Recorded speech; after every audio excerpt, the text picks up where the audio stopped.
teen vaping epidemic. Joining us now is Jacob Rich, policy analyst at Reason Foundation. Jacob, thanks for joining us. It's good to see you this morning. How effective do you see this measure being? Wait, I'm sorry. What did you say? How old or how long? How effective do you think this move is from the FDA? Not quite effective, because they're only focusing types of cartridges, basically on cartridge-style vaping. They're not going to be affecting any of the open systems. And the president of the Campaign for Tobacco-Free Kids even conceded that he doesn't think that this is going to have much of an effect. So industry is against it. The people who want to prohibit nicotine products in general are against it. And it's basically just a middle move that's politically palatable that the Trump administration thinks that it can take.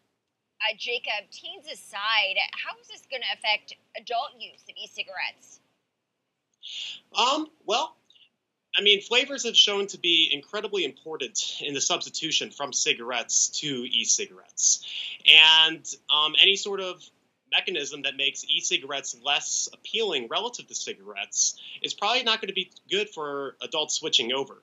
Over 70% of adult users about 2 years ago were using fruit flavors, and since Juul removed them from the market, we've seen a lot of substitution to mint, but now they're only given menthol and tobacco flavors. And time will tell how much people actually stick with that, but there's been a lot of research that would suggest that removing flavors without removing menthol cigarettes might actually increase the rates of smoking, and if that happens, that'd be completely unfortunate and against the FDA's priorities. So what do you think the right move would have been from the FDA here? What would have been effective? What would be effective?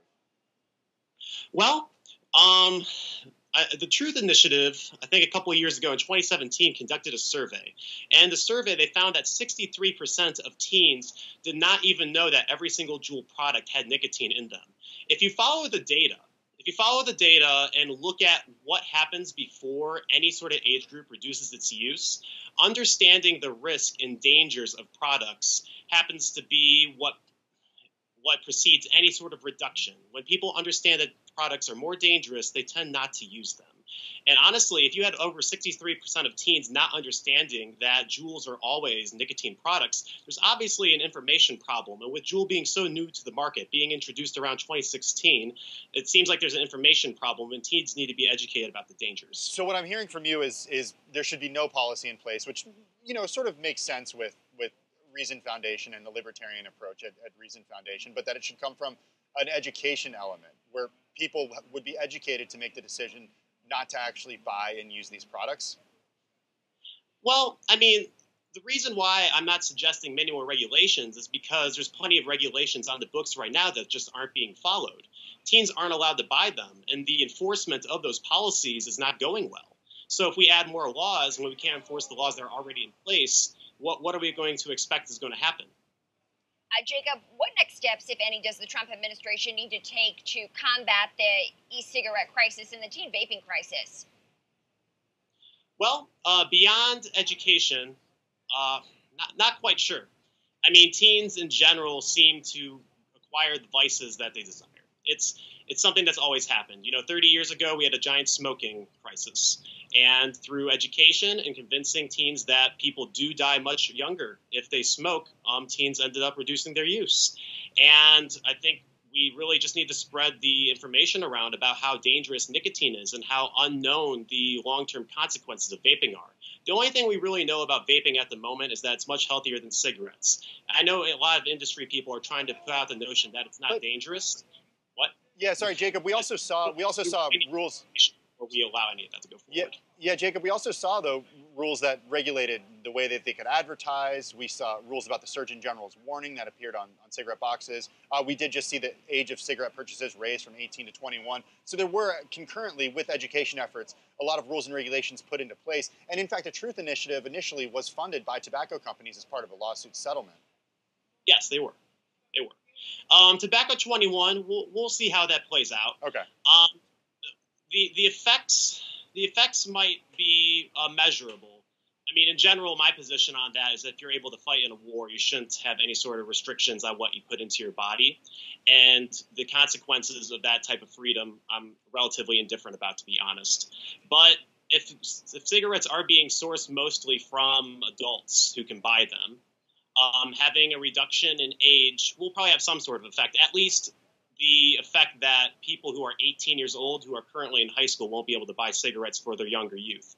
But other than that effect, there probably won't be much of a reduction. If people are still receiving cigarettes from their parents, and that's their main way of receiving them illegally, that's still going to happen. And yeah.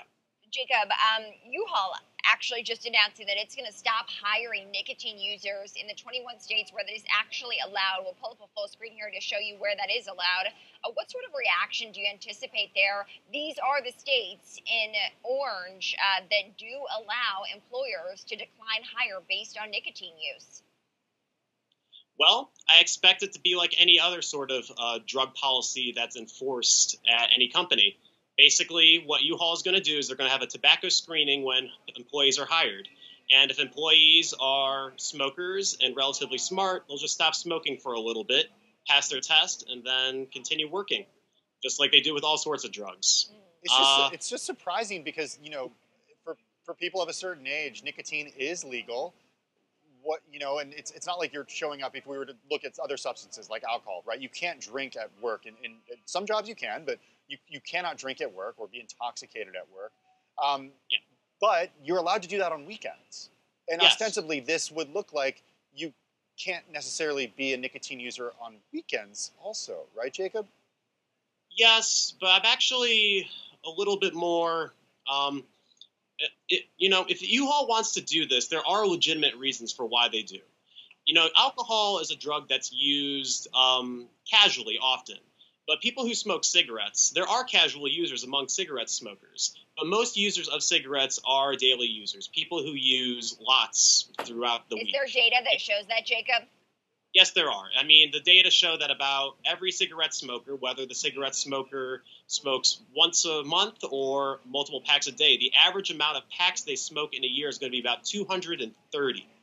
That's a lot of smoking throughout the year. And U-Haul, I'm not quite sure how long people stay with U-Haul, but I assume that's the type of company that has a lot of part-time workers and has workers that are maybe there for about 10 years or so. And if that's the case, cigarette smokers happen to be way less healthy on average than non-smokers. And this might actually be a money-saving move by U-Haul. What actually really interested me was the discrimination laws. They're only doing it in 21 states because only 21 states allow discrimination by smoking. I thought that was interesting that 29 other states were actually able to pass employee protections on smoking. All right, Jacob, we got to leave it there. That's Jacob Rich. He's a policy analyst at Reason Foundation, talking about the story that we do continue to follow as it relates to vaping. Yeah, thanks so much. We appreciate it. Oh, thanks for having me. It was a pleasure. Talk to you soon.